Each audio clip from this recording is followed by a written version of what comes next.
Shalom, everybody. Greetings. Uh, Today, another topic, something that I've been thinking about, and uh, something that's happened to me or something I fell into. I've noticed that a lot of people today have this syndrome of curse of the talented. And in layman's terms, a lot of us know that we're skilled, gifted, talented in an area, two areas, three areas, and so forth, right? But due to lack of drive, due to slothfulness, or due to the fact that you find no equal or no rival or no one that you feel as though is on par, that a lot of us just tend not to develop those talents, tend to not develop those skills. I mean, we might be better than those around us, but my question to that is this: are you smart if you are surrounded amongst fools? Or are you skilled if you're around unskillful people?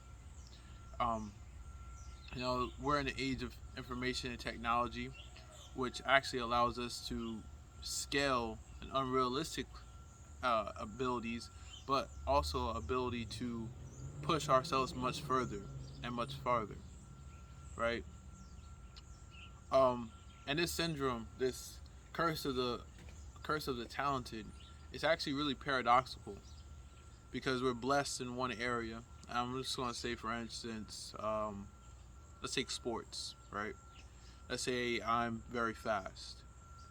I'm blessed in the area of being fast, but in no regard because there aren't people who are as fast as me. I don't push myself to be faster, and that's when this whole talent gets outworked by hard work, right? Um, and practically they relegate talent to people who are just lazy or people who are undeserving, because it comes easy. And to combat that, I always used to say that, yeah, hard work outbeats talent any day, but a talented hard worker can never be defeated. They become legendary, right? When people align themselves with their gifts and with their talents and what they're good at and those areas and make them their strengths and also find ways to cover some of their weaknesses, right? There is no stopping that one individual in whatever field, career that they're in. They're just simply, uh, as we will say, built different or a phenomenon, an outlier. And especially in such a time where we have so many technological advances and physical enhancements, it's not hard to be great in a time today. It's not hard to make numerous amounts of money if that's your goal. It's not hard to become an artist. I mean, at one point in time, we had to get to a label and have producers and have all these other things, and now you can become a real independent artist.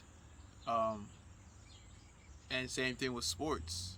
I mean, at first, it was shined away that you had to go to a certain route and do it this way and that way, but uh, students and started to start branding themselves and taking out the middleman, um, during this era, during this time.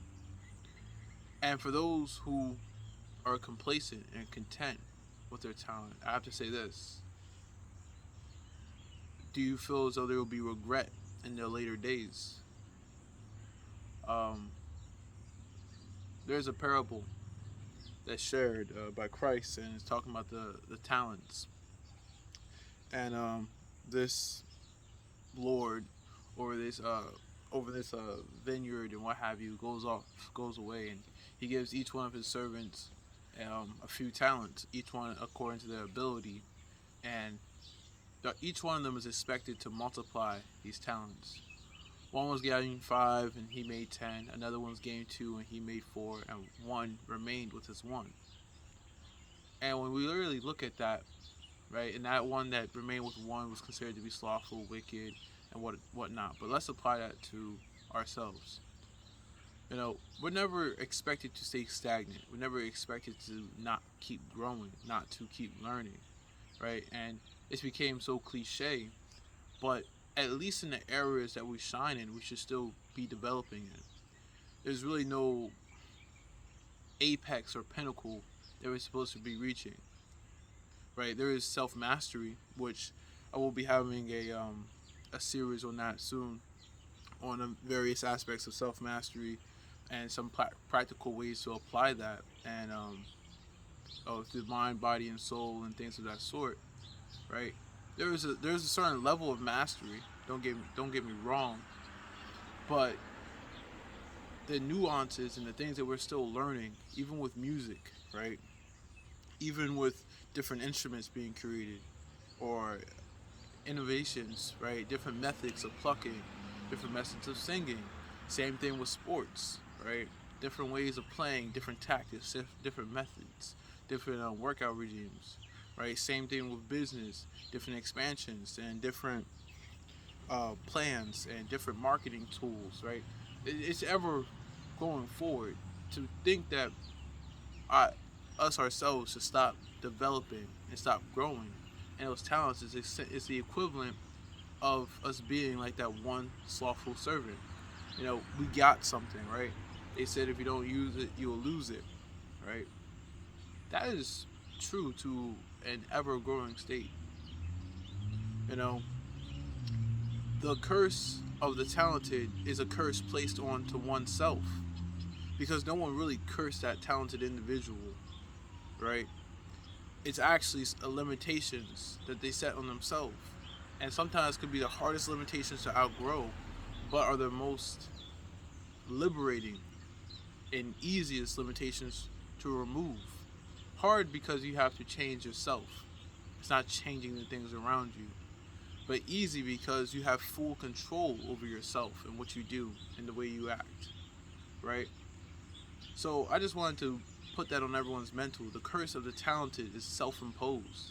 And I'm calling all of you to rise above your own set limitations and to grow and foster those beautiful gifts and dreams and aspirations that you have in front of you, and to strive after them and to shine.